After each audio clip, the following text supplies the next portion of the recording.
Iglesia, muy buenos días, el Señor les bendiga. Quiero empezar este tiempo dándole gracias al Señor porque Él ha resucitado. Para este tiempo de Semana Santa se celebra, eh, se conmemora más bien el sacrificio de Jesús en la cruz, ¿cierto? El viernes pasado estábamos dándole gracias al Señor por el sacrificio que Jesús hizo por usted y por mí, porque gracias a ese sacrificio dice la palabra que por su sangre fueron nuestros pecados limpiados, que por su sangre fuimos nosotros redimidos. Con la sangre de Jesús nosotros fuimos comprados con un precio muy alto y fuimos salvados del pecado y de la muerte. Pero hay algo más, además de eso, que es una cosa muy importante, un acontecimiento muy importante para el pueblo cristiano, y es que hoy se conmemora que Jesucristo volvió a la vida. Mire, muchos profetas, muchos grandes hombres de la religión y del cristianismo y de otras religiones además, tuvieron palabras muy acertadas, tuvieron palabras de parte de Dios, pero todos ellos un día murieron y muertos se quedaron. Pero nuestro Señor Jesucristo, nuestro Dios hecho hombre, una vez entregó su vida como Él lo dijo que lo iba a hacer. También Él nos prometió a nosotros que Él iba a resucitar. Y en eso se basa la fe cristiana, ¿sabe? En que Él es verdadero, en que la palabra de Él es verdad, que Él no miente. Él nos dijo a nosotros que al tercer día resucitaba y así lo hizo. Yo quiero compartir con ustedes el Evangelio según San Mateo, capítulo 28, versículo del 1 en adelante. Y dice así: pasado el día de reposo, al amanecer del primer día de la semana, María Magdalena y la otra María vinieron a ver el sepulcro. Y se produjo un gran terremoto porque un ángel del Señor, descendiendo del cielo y acercándose, removió la piedra y se sentó sobre ella. Su aspecto era como un relámpago y su vestidura blanca como la nieve. Y de miedo a él los guardias temblaron y se quedaron como muertos. Hablando el ángel dijo a las mujeres: ustedes no teman, porque yo sé que buscan a Jesús, el que fue crucificado. No está aquí, porque ha resucitado tal como él dijo. Vengan, vean el lugar donde estaba puesto. Vayan pronto y digan a sus discípulos que él ha resucitado de entre los muertos, y él va delante de ustedes a Galilea. Allí lo verán. Miren, se los he dicho. Amén. Qué bendición tan grande saber que nuestro Cristo, nuestro Señor Jesucristo, no solamente murió y dio la vida por usted y por mí, sino que también resucitó. En esto usted se puede sentir afirmado, en esto usted puede tener esa convicción de que usted está adorando al Dios vivo, al Dios que reina por los siglos de los siglos, ese que dice la palabra que está sentado a la diestra del Padre y que intercede por usted y por mí. Gloria, amén. Si usted recibe esta palabra con gozo, allá donde usted está, en su casa, en el lugar donde usted nos esté escuchando en este momento, dele un gloria a Dios, y si quiere levante sus manos al cielo y dele gracias al Señor por ese milagro de la vida, porque tenemos un Dios vivo, grande, amoroso, bendición para usted y para mí, el cual es nuestro Dios, el cual es nuestro Rey. Amén. Amén. Hoy vamos a continuar entonces ya para entrar en el tema de la enseñanza de hoy. Hemos estado hablando de enfermedades mentales, ¿cierto? Y dijimos que las enfermedades mentales, una de las formas de poderlas contrarrestar es tratando de dominar nosotros los pensamientos y todos esos pensamientos negativos que llegan a nuestra mente, poderlos neutralizar como se neutralizan los dardos de fuego del enemigo y poderlos reemplazar por pensamientos positivos. No es tan fácil como decirlo, hacerlo requiere de un esfuerzo constante y continuo, porque es algo que se tiene que volver un hábito en nuestra vida. Pensar positivamente debe ser un hábito en su vida y en la mía. El ser humano normalmente siempre es negativista, todo el tiempo está pensando lo malo, todo el tiempo está creyendo que no va a poder, que no va a lograr, que requiere esfuerzo, que el esfuerzo no debería uno ni de siquiera empezar porque el esfuerzo agota y el esfuerzo destruye y a veces el esfuerzo enferma. Pero nosotros, usted y yo, tenemos que cambiar esos pensamientos negativos por positivismo. Positivismo, pero no pensar bien porque sí, sino pensar bien porque usted y yo tenemos un Dios grande, maravilloso y poderoso. La semana pasada estuvimos hablando de la ansiedad y dijimos que la ansiedad era una de esas enfermedades mentales que está destruyendo a los individuos, que se roba la paz, que se roba el gozo, y que Jesucristo vino a que usted y yo tuviéramos vida y vida abundante, y Él vino a que usted y yo tuviéramos gozo, pero la ansiedad se nos roba el gozo. Hoy vamos a hablar de otra de estas enfermedades mentales que también destruye nuestra vida, que también daña nuestra relación con Dios, con los otros seres humanos y aún con nosotros mismos, y esa enfermedad es la depresión. La depresión. Yo quiero compartirle una palabra que está en el Salmo 42, versículo 11. Dice, ¿por qué te abates, alma mía, y por qué te turbas dentro de mí? Espera en Dios, pues he de alabarle otra vez. Él es la salvación de mi ser y mi Dios.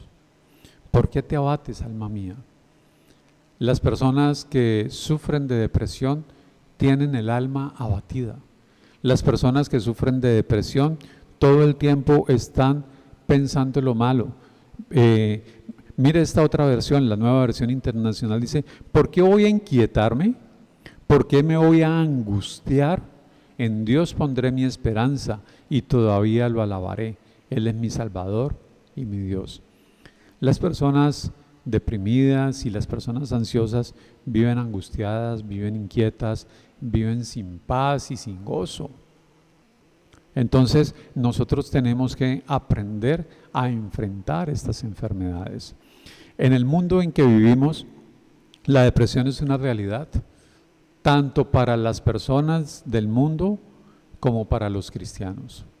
La Organización Mundial de la Salud calcula que es una enfermedad que afecta más o menos 350 millones de personas en todo el mundo. Les repito, 350 millones de personas en todo el mundo. Ricos y pobres, jóvenes y viejos, profesionales y no profesionales, hombres y mujeres, adultos, ancianos, niños. La depresión puede llegar a su vida a cualquier edad y en cualquier estrato social. La depresión no depende de la economía, la depresión no depende de los sentimientos. La depresión es una enfermedad que llega a su vida por múltiples factores. La depresión en la que vamos a hablar hoy no es esa tristeza o desaliento que surge después de haber hecho un esfuerzo, después de pronto de la muerte de un ser querido, o esa tristeza al sentirme enfermo, o esa tristeza que puede suceder después de haber sido despedido de mi trabajo, del lugar de empleo, ¿cierto? Porque es normal, las personas no estamos felices todo el tiempo, tenemos momentos de tristeza, cuando tenemos un disgusto con un familiar, con el ser que amamos, en diferentes situaciones puede llegar la tristeza a nosotros y esa tristeza puede durar un tiempo, ¿cierto? Pero la depresión va más allá, es más que esa simple tristeza, es un estado de ánimo, es una falta de energía constante, es un desinterés constante, algo que puede crecer de tal manera que afecta varias áreas de nuestra vida. La depresión afecta, puede ser el matrimonio, puede ser el trabajo, puede ser el estudio, pueden ser tantas cosas, porque una persona que vive deprimida pierde el interés por las cosas. Una persona que se deprime en su hogar puede perder el interés por su pareja o el interés incluso por sus propios hijos. Una persona que vive deprimida en el trabajo es una persona que se levanta todos los días pensando, yo no quiero ir a ese lugar. Yo no quiero más esto, y se angustia, ese niño que se enferma para no ir a estudiar y que hasta hasta fiebre le da muchas veces de solo pensar que tiene que ir a ese colegio, a esa escuela, donde quizás los amigos le están haciendo bullying, donde quizás el profesor, la profesora le habla de una manera muy fuerte, con palabras hirientes, y esa persona llega a un punto donde ya no quiere más, yo no quiero más esto, y se deprime y es una angustia constante todo el día. Tenemos que mirar algunos factores que nos pueden como dar una idea clara de si estamos sufriendo nosotros o alguien cercano a nosotros está sufriendo la depresión. Lo primero que vamos a mirar entonces es cuáles son los síntomas de la depresión. Los síntomas que puede expresar una persona en esta condición experimenta cosas como problemas físicos, como también problemas espirituales. Hay una interrelación entre nuestro cuerpo y nuestra alma. La Escritura muestra esto como el ser interior y el ser exterior. Yo le invito a que vamos a la segunda carta del apóstol Pablo a los Corintios, en el capítulo 4, verso 16.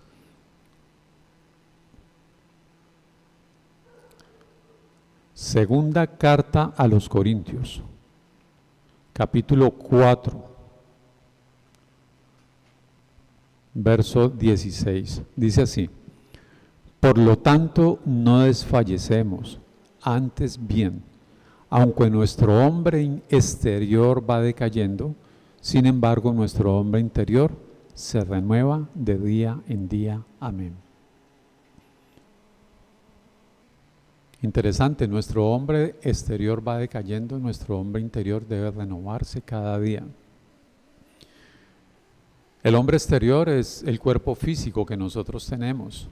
El hombre exterior es todo esto que se mueve a través de la carne. Pero el hombre interior, cuando el apóstol está hablando del hombre interior, estábamos hablando del alma, del espíritu, de esa fuerza interior que cada uno de nosotros tiene y que esa es la que nosotros tenemos que aprender a controlar. Porque básicamente la gran mayoría de los problemas de depresión se producen allá en el hombre interior, se producen allá en el alma, donde es un poco más difícil de controlar. Dentro de los síntomas físicos, nosotros podríamos mencionar la falta de interés en las actividades cotidianas. Algo que yo disfrutaba hacer, ya no lo disfruto, ya incluso lo evito. Esa persona que le gustaba hacer deporte cada día y ahora se levanta en las mañanas, o ni siquiera se levanta, se despierta y no se quiere parar de la cama porque se siente agotado, porque se siente afligido, porque cree que no vale la pena seguir haciendo el deporte. ¿Para qué hago deporte si yo no le importo a nadie, yo ni siquiera me importo a mí mismo? ¿Será que yo creo que Dios ni siquiera sabe que yo existo? Y empiezan a pensar una de esas cosas en ese tipo de actividades. La persona que vive en la casa, ese día, aunque amaba la cocina, ese día esa persona no quiere cocinar. Esa persona empieza, por problemas de depresión, empieza o a comer mucho y comer y comer y comer y tratar como de superar la depresión a través de la comida, como también puede ser el caso extremo de no querer comer absolutamente nada. No tengo hambre, no tengo apetito, nada me interesa.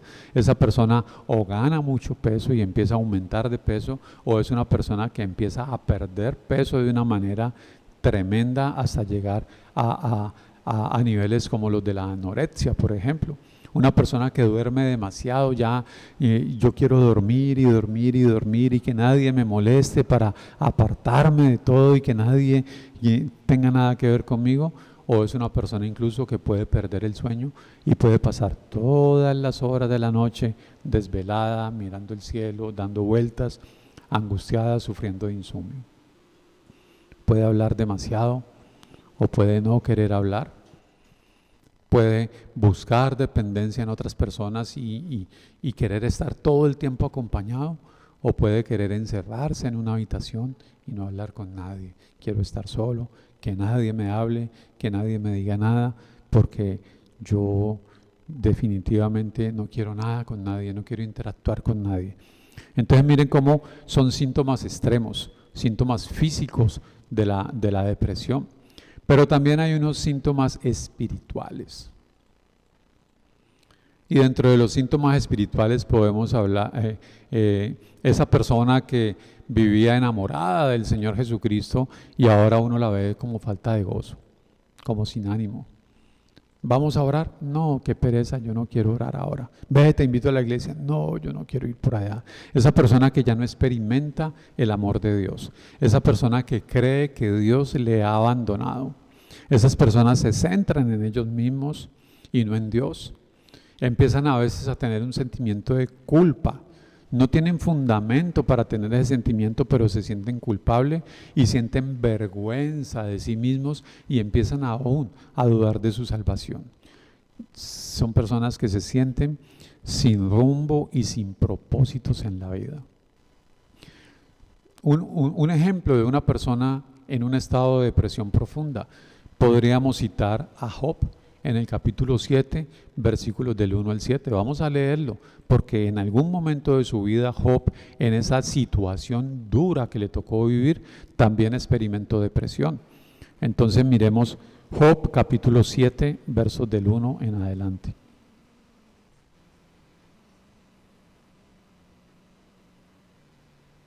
Libro de Job, capítulo 7. Mire lo que dice Job. ¿No está el hombre obligado a trabajar sobre la tierra?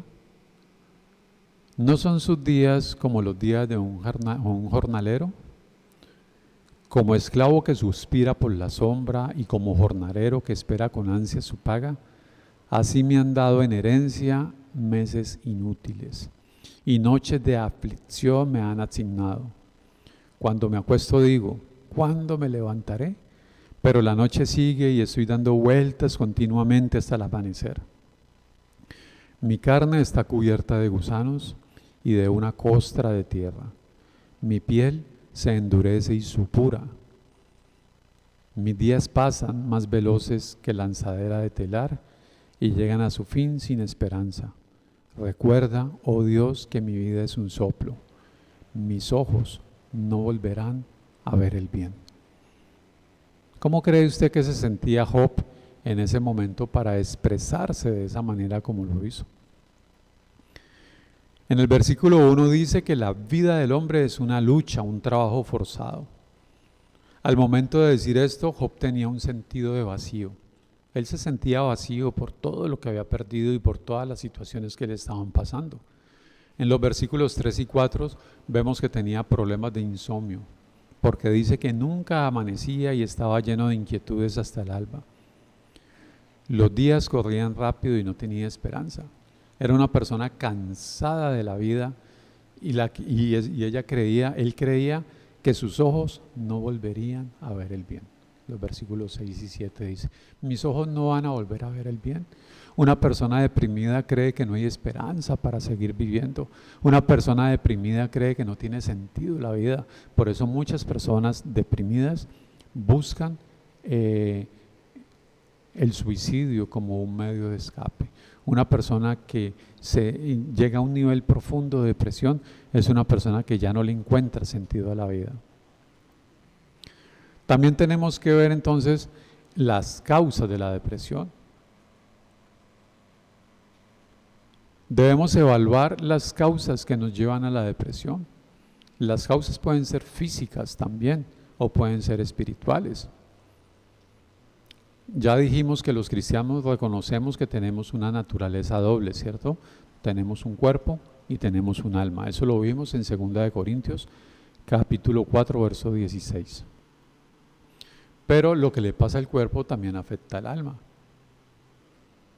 Si usted está experimentando enfermedad, por ejemplo, su alma se aflige.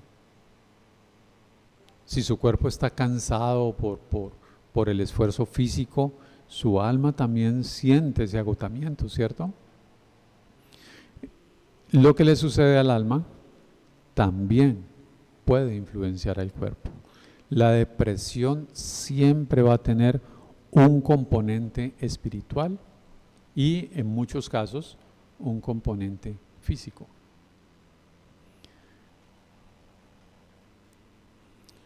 Cuando hablamos de las causas físicas de la enfermedad, uno podría mencionar, por ejemplo, hay una persona que se puede deprimir como efecto colateral, o sea, un efecto como secundario por algún medicamento que está tomando. Hay medicamentos que producen ese nivel de depresión en el ser humano porque son, digamos que son síntomas que se están generando producidas por algo externo que está entrando a nuestro organismo. Enfermedades, trastornos de salud, problemas cardíacos, el hipotiroidismo, el hipertiroidismo, aún la diabetes, la hipoglicemia, el cáncer, el Alzheimer, la esclerosis múltiple, diferentes tipos de enfermedades, derrames cerebrales, tumores, todas estas cosas hacen que de pronto la persona se sienta deprimida porque es una persona que su cuerpo en ese momento está experimentando una falta de balance. La falta de ejercicio físico, la falta de sueño, la falta de descanso o una mala alimentación, son cosas que pueden llevar a la depresión. Una persona que está mal alimentada, una persona que se siente desnutrida, es una persona que siente las fuerzas, pierde las fuerzas y es una persona que no siente ánimo de nada. Y eso le lleva a una depresión y ahí se va metiendo en ese río de cosas, en esa bola de nieve que lo va afectando y que lo va llevando cada vez más y más y más allá dentro de la enfermedad. Entonces, cuando el problema de la depresión se da por causas físicas, lo más aconsejable es ir a un médico. Ir a un médico para descartar o para ponerse en tratamiento por cualquier condición de salud que le esté afectando. Si usted tiene un problema, como en el caso mío, un problema de diabetes, entonces usted tiene que ir al médico y empezar a utilizar los medicamentos adecuados para mantener sus niveles de azúcar en sangre constantes, porque eso le va a permitir a usted también una mejor calidad de vida. Pero cuando usted empieza a tener altas o bajas en esos niveles de azúcar, su cuerpo se desbalancea y usted empieza a deprimirse y usted empieza a creer que no tiene sentido y que usted no va a poder lograrlo y que por más que usted se esfuerce ya no tiene sentido la vida. Y eso sucede obviamente con otras enfermedades, ¿cierto?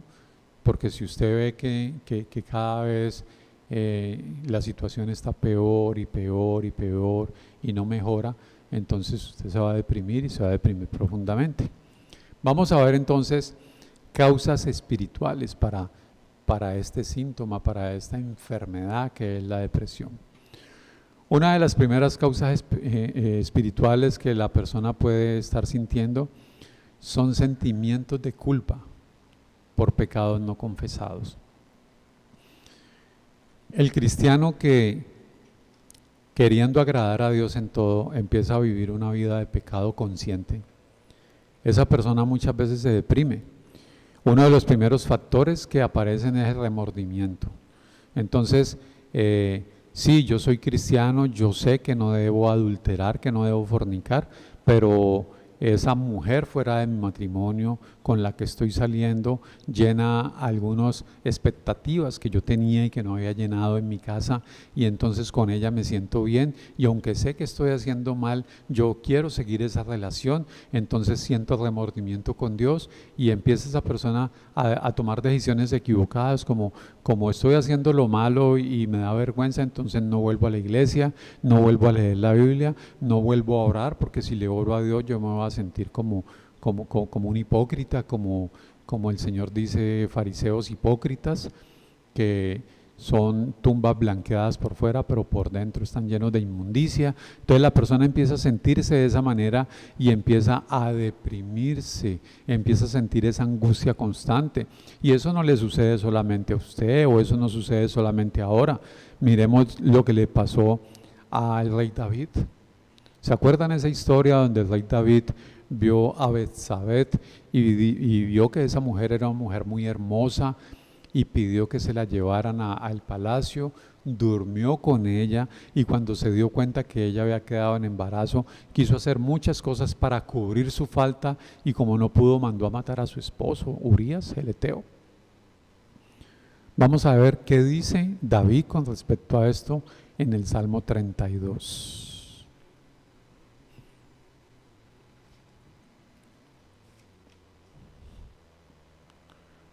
Dice el versículo 3 del Salmo 32. Aquí está hablando el rey David. Dice, mientras guardé silencio, mis huesos se fueron consumiendo por mi gemir de todo el día. Mi fuerza se fue debilitando como el calor del verano, porque día y noche tu mano pesaba sobre mí.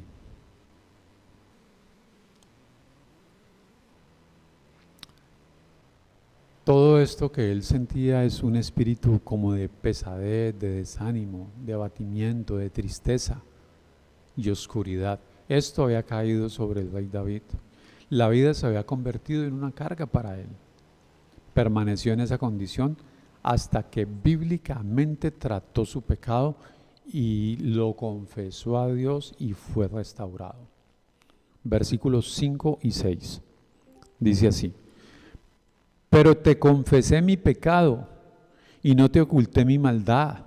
Me dije, voy a confesar mis transgresiones al Señor, y tú perdonaste mi maldad y mi pecado.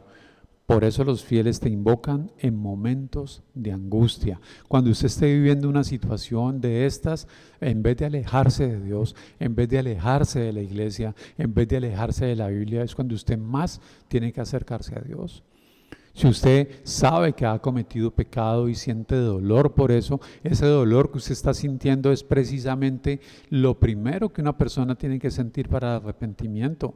Ese dolor es necesario. Peor sería que usted estuviera viviendo esa vida equivocada y usted sintiera gozo por seguirlo haciendo y no le importara. Entonces, cuando usted tiene esos sentimientos de culpa, simplemente confiéselos, preséntese delante de Dios y confiese sus pecados y libérese de esa carga. Dios le va a mostrar a través de la palabra, Dios le va a mostrar a través de los ancianos de la iglesia, Dios le va a mostrar a través de sueños, de visiones, de diferentes formas. Él le va a decir a usted qué tiene que hacer para corregir su vida y seguir adelante. Otra causa espiritual, respuestas no bíblicas a circunstancias de la vida. Respuestas no bíblicas. Vamos a leer Deuteronomio, capítulo 1.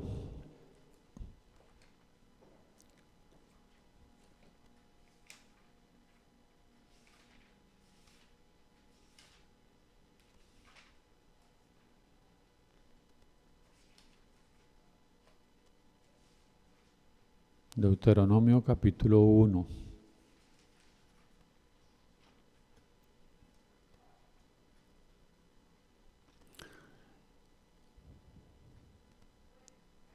Del 22 al 29. Dice así. Bueno, para que entremos en contexto, estamos hablando de la misión que le habían dado a los espías, ¿cierto? Cuando el pueblo de Egipto iba a entrar a la tierra prometida, ellos tomaron una decisión, y era que de cada tribu llamara a un príncipe de esa tribu para mandarlos como espías, 12 espías, uno por cada tribu, para que fueran a la tierra prometida, para que investigaran cuáles eran los hábitos de vida de esa tierra, qué tan poderosos eran sus ejércitos, si sus ciudades eran amuralladas o no lo eran, investigar cómo era que iban a atacar. Pero estos fueron y se encontraron con que vivían unos gigantes allá y se acobardaron y se asustaron y vinieron a decir, definitivamente nosotros somos como langostas delante de ellos. Vamos a leer entonces Deuteronomio capítulo 1, versículo 22. Dice, pero todos ustedes vinieron a decirme, enviemos antes a algunos de nuestros para que exploren la tierra y nos traigan un informe de la ruta que debemos seguir y de las ciudades en las que podremos entrar. Su propuesta me pareció buena, así que escogí a 12 de ustedes, uno por cada tribu. Los 12 salieron en dirección a la región montañosa y llegaron al valle de Escol y lo exploraron. Tomaron consigo algunos de los frutos de la tierra. Nos los trajeron y nos informaron lo buena que es la tierra que nos da el Señor nuestro Dios. Sin embargo, ustedes se negaron a subir y se rebelaron contra la orden del Señor su Dios. Se pusieron a murmurar en sus carpas y dijeron, el Señor nos aborrece, nos hizo salir de Egipto para entregarnos a los amorreos y destruirnos. ¿A dónde iremos? Nuestros hermanos nos han llenado de miedo, pues nos informan que la gente de allá es más fuerte y más alta que nosotros, y que las ciudades son grandes y tienen muros que llegan hasta el cielo. Para colmo, nos dicen que allá vieron anaquitas. Entonces les respondí, no se asusten ni les tengan miedo.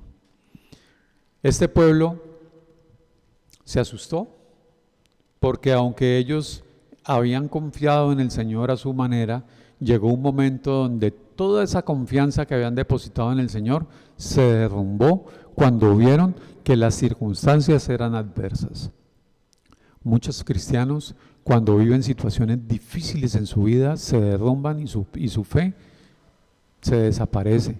Y esas personas entran en ese estado de depresión porque dejan de creer en la grandeza del Señor y empiezan a pensar que las circunstancias que están viviendo son más fuertes que ellos y que por más que luchen no la van a poder vencer. Otro sentimiento es la autolástima. Ese sentimiento de conmisericordia, ese sentimiento de baja autoestima, de creer que yo no sirvo para nada, de creer que yo no tengo la capacidad, de creer que otros son más fuertes que yo, de creer que otros tienen más capacidad, más dones y más talentos que yo, y que por más que me esfuerce no tiene sentido. Entonces, pobrecito yo, pobre de mí, ¿para qué me esfuerzo?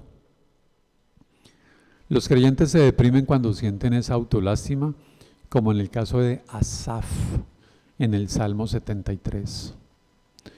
Él tuvo una perspectiva no bíblica de la vida, ya que él veía a los impíos que prosperaban y mientras él pensaba que había sido en vano haber vivido piadosamente. Vamos a leerlo, Salmo 73.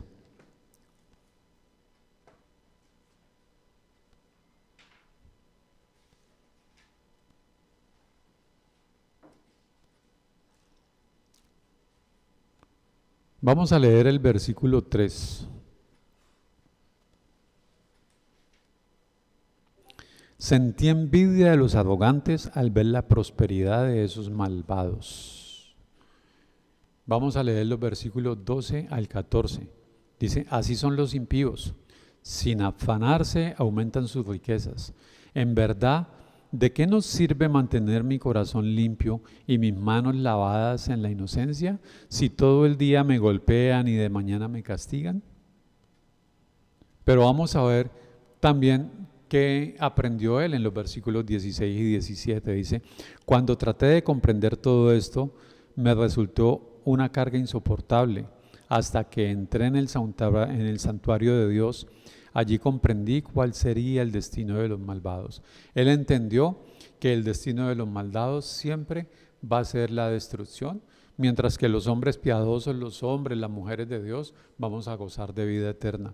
Entonces, probablemente usted puede ver cómo los narcotraficantes, cómo las personas que hacen lo malo, que viven esa vida de desorden, aparentemente gozan todo el tiempo y aparentemente en todo les va bien y tienen capacidad económica y se dan gustos y se dan cosas, y usted seguramente dice, ¿y a mí de qué me sirve ser un hombre o una mujer de Dios si vivo tan limitado, si a veces me rechazan, si a veces no logro las cosas que yo deseo para mí, para mi familia? Y entonces hay personas que dicen, no tiene sentido la vida así, y se apartan de Dios y se devuelven al mundo. Pero qué bueno que él pudo entender que el castigo para esas personas que viven esa vida de libertinaje fuera de Dios va a ser la muerte, mientras que el premio para usted y para mí, si nos mantenemos en los caminos del Señor, va a ser una vida abundante y eterna. Entonces mire cómo la autolástima también puede llevar a la depresión. Y otro punto es sentirse atrapados. ¿Cómo así que sentirse atrapados? Esto, cuando usted no ve salida a sus situaciones. Cuando usted dice, mi situación económica en vez de mejorar empeora, cada vez me cuesta más trabajo pagar el arriendo, cada vez me cuesta más trabajo llevar alimento a la casa, Cada vez es más difícil suplir esas necesidades. Cuando usted cree que su relación con su pareja, con la que usted vive, con su cónyuge, se le hace cada vez más imposible y usted trata de buscar mecanismos para mejorar esa relación, pero en vez de mejorar esa relación antes se deteriora más y más, usted dice, pero es que yo hago todo lo humanamente posible y yo no puedo salir de esto. Cuando una persona, hombre o mujer, quiere ser padre, quiere ser madre y no lo puede lograr, y aunque intenta y hace tratamientos y cosas, no logra que la mujer dentro de la pareja quede en embarazo, y esa persona empieza como a sentirse, no, ya no tiene sentido, por más que quiera no lo voy a lograr. O esa persona soltera que anhela casarse. Ese hombre que anhela conseguir una mujer idónea con la cual casarse. Esa mujer que anhela conseguir un marido con el cual vivir el resto de su vida, y esa persona no llega, puede llegar a entrar en una situación de depresión.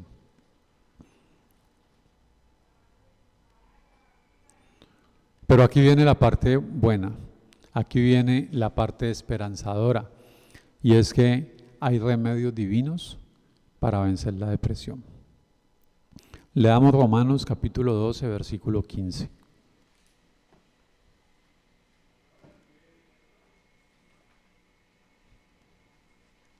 Romanos capítulo 12, versículo 15. Mire lo que dice el apóstol Pablo. Alégrense con los que están alegres, lloren con los que lloran. ¿Cómo así? Alégrense con los que están alegres y lloren con los que lloran. Lo primero que tenemos que hacer es tratar de identificarnos con las personas que están sufriendo de depresión. Identificar lo que son las debilidades físicas, los malos hábitos, los patrones pecaminosos de conducta, para así poder brindarle una ayuda a esas personas. Si la persona que se siente deprimida soy yo, entonces yo tengo que buscar personas que me puedan ayudar, personas que yo considere que me pueden brindar un aporte, una ayuda. En la iglesia están los consejeros, están los pastores, están los ancianos de la congregación. En su casa siempre hay una persona que es más espiritual, que es la persona que está como cuidando a todos los demás. Esas personas son las personas que son encargadas de dar ese primer ánimo, de servir como bastón. Entonces, también está aferrarse a la palabra de Dios. Y dentro de esos remedios, entonces, para vencer la depresión, podemos empezar a experimentar una relación personal con Cristo. Juan capítulo 15, verso 5, nos dice el Señor que Él es la vid, ¿cierto? Y que nosotros somos los pámpanos o los sarmientos, o sea, las ramas. Que apartados de Él nada podemos hacer. Que el que permanece en Él, si yo soy una rama y estoy prendida de la mata, entonces yo me alimento, ¿cierto? Pero si yo soy una rama y soy cortado de la mata, entonces nada puedo hacer, experimentaré la muerte. Entonces dice, apartados de mí, nada pueden hacer. Mire, yo soy la vid y vosotros los sarmientos. El que permanece en mí y yo en él, ese da mucho fruto, porque separados de mí, nada pueden hacer.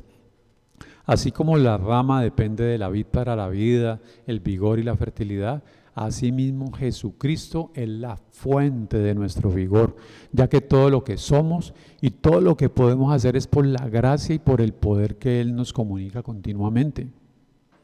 Por nuestra unión con Cristo podemos enfrentar y salir victoriosos de la depresión. ¿Cómo le parece? Usted podrá decir, sí, pero es que mi situación es muy difícil, es muy complicada. Primera de Corintios capítulo 10, versículo 13, nos da también una palabra para que nosotros podamos fortalecernos en él. Primera de Corintios capítulo 10, verso 13 dice, ustedes no han sufrido ninguna tentación que no sea común al género humano, pero Dios es fiel y no permitirá que ustedes sean tentados más allá de lo que puedan aguantar. Entonces miren que por más deprimido que usted esté en la vida, por más difícil que sea su situación, usted tiene que empezar a creer que Dios no va a permitir en usted nada más allá de lo que usted pueda soportar. Entonces usted tiene que empezar a creer en eso, en que Dios le da la solución y por la gracia y por el poder de Jesucristo.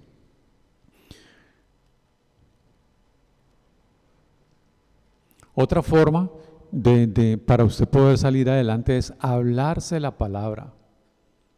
Háblese usted mismo.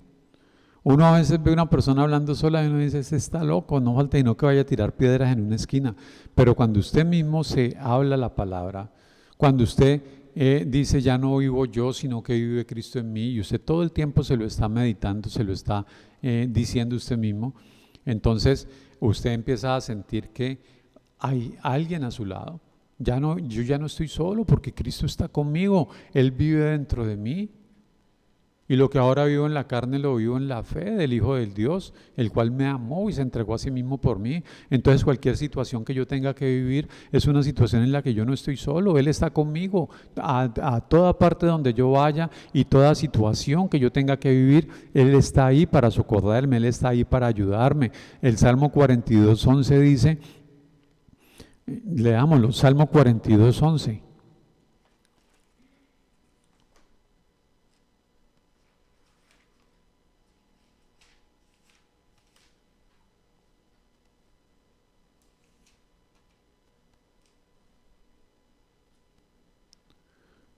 ¿Por qué voy a inquietarme? ¿Por qué me voy a angustiar? En Dios pondré mi esperanza y todavía lo alabaré. Él es mi Salvador y mi Dios.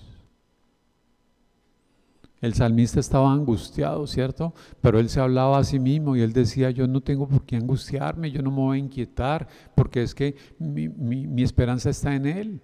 Y Él es mi Señor, Él es mi Salvador. Yo sé que Él me va a ayudar a salir adelante. Si usted se habla estas cosas como se las hablaba a Él, usted se va a dar cuenta que usted sí puede salir adelante.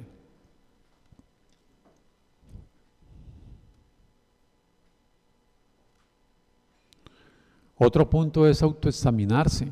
Ya estamos terminando, hermanos. Otro punto es autoexaminarse. Hágase un autoexamen. Evalúe si los sentimientos son sentimientos de culpa por pecado, por cosas específicas que usted haya hecho en la vida. Hágase preguntas como, ¿tengo yo amargura o resentimiento hacia otras personas en mi corazón? ¿Estoy reaccionando de forma bíblica a las situaciones que se presentan en mi vida? ¿Estoy cumpliendo con mis responsabilidades como padre, o como hijo, o como esposo, o como empleado, o como patrón? ¿Estoy cumpliendo yo con mis responsabilidades? Cuando usted identifique las áreas, entonces vaya a la presencia de Dios, y si usted considera que hay un pecado en su vida, pues preséntele a Él su pecado. Preséntele su pecado. Mire que primera de Juan 1:9 dice que si le confesamos a Él nuestros pecados, Él es ¿qué? Él es fiel y justo para perdonar nuestros pecados y limpiarnos de toda maldad. Y cuando usted experimenta el perdón de Dios, entonces ya no tiene por qué estar deprimido, porque es que si Él ya me perdonó, yo lo que tengo que hacer es cambiar mis hábitos, cambiar mi estilo de vida y empezar a vivir la vida que Él quiere que yo viva. Y yo ya no tengo que deprimirme más porque ya experimenté el perdón de Él. Y una vez experimentado ese perdón de Dios, ¿yo qué tengo que hacer también? Pues aprender a confiar en Dios. Porque un problema de depresión es no poder creer que Él es capaz de hacer en mi vida las cosas que puede hacer. Dios es todopoderoso. La Biblia dice que Él es todopoderoso, que Él todo lo puede, a Él nada le queda grande. Entonces, si mi depresión es fruto de mi incredulidad, que la incredulidad es lo opuesto a confiar en Dios, entonces yo tengo que aprender a entender que solo en Cristo yo tengo esperanzas para cambiar, porque solamente Él me puede librar de los viejos hábitos, esos hábitos que me esclavizan al mundo, esos hábitos que me han tenido esclavizado al pecado, y Él solamente puede darme la victoria sobre la depresión. Cuando yo rompo con esos hábitos que me tenían atado y empiezo a tener unos hábitos de esperanza, de gozo, de paz, de creer que Dios vive en mí y creer que con Él yo puedo salir adelante, entonces esto me tiene que motivar a mí para salir adelante. Y lo último que yo tengo que hacer es aprender a regocijarme en Dios. Antes de empezar con la enseñanza dijimos que hoy hay un motivo de alegría y de gozo, de entender que ese Cristo que dio su vida por usted y por mí en la cruz del pecado y que murió por sus pecados y por los míos en la cruz del Calvario, también resucitó al tercer día, y que Él está vivo, y que Él está sentado a la diestra del Padre, y que Él intercede a favor suyo y a favor mío. Entonces aprenda a regocijarse en eso. Mire lo que dice Filipenses 4:4.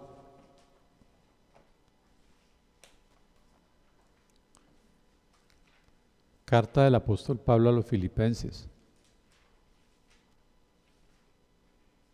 Capítulo 4, versículo 4 dice: alégrense siempre en el Señor. Insisto, alégrense. Alégrense siempre en el Señor. Alégrense. El Señor fue quien te dio la vida. El Señor es el que te ha mantenido hasta este momento. El Señor es el que dio su vida por ti y por mí. El Señor es el que ahora ha resucitado y está ahí para ayudarte. Solamente está esperando que tú lo busques y que tú le creas. Entonces alégrate en ese Dios de la salvación, en ese Dios que tiene su brazo estirado para que tú te aferres a Él y sacarte adelante, sacarte de ese lodo cenagoso en el que tú has insistido estar, sacarte de ese basurero de pensamientos equivocados, de esos pensamientos contrarios. Él te puede sacar de la basura y llevarte a lugares de honra, y eso es lo que Él quiere para tu vida. Entonces no insistas más en la depresión, no insistas más en creer que tú no tienes la capacidad, no insistas más en creer que tú no le importas a nadie, no insistas más en creer que tú eres el pobrecito, el que nada le puede ayudar, el que nada le puede servir, sino que por el contrario, acepta la salvación de Cristo en tu vida y recibe esa salvación y gózate en esa salvación, porque solo de la mano de Él vas a salir adelante. Y terminamos con el Salmo 42:11. Ya lo leímos, pero quiero terminar con esto. ¿Por qué te abates, alma mía, y por qué te turbas dentro de mí? Espera en Dios, pues he de alabarle otra vez. Él es la salvación de mi ser y mi Dios. Amén. Padre Santo, bendito y alabado sea, Señor. A esta hora, Señor, levantamos nuestras manos, Señor, declarando que tú eres el único digno de la honra, Padre Celestial, declarando que tú eres un Dios que trae sanidad a nuestro cuerpo, Señor, pero también a nuestra alma, Señor. A ti te interesa que nosotros estemos sanos física y espiritualmente, Padre Dios. Por eso presentamos hoy todos esos sentimientos contrarios, Padre Celestial, que quizás hemos tenido en nuestra mente, bendito Dios, esos sentimientos de creer que no somos dignos, Dios, esos sentimientos de creer que no podemos zafarnos del pecado, esos sentimientos de creer que no le importamos a nadie, esos sentimientos de creer que ni siquiera te interesamos a ti, bendito Dios, esos sentimientos de creer que estamos en la derrota, Padre Celestial, y que así viviremos y que la vida no tiene sentido, Dios. Hoy presentamos todo eso delante de ti, Señor. Todas esas cargas te las entregamos a ti, Señor, y declaramos que en ti tenemos la victoria, porque tú venciste, Dios, en la cruz del Calvario, porque tú venciste para nosotros, Señor, porque tú recuperaste tu vida al tercer día, Señor, y esa vida que tú recuperaste también trae vida abundante a los que en ti creemos, Señor. Gracias te damos, Padre, en el dulce y maravilloso nombre de nuestro Señor Jesucristo. Amén, amén y amén.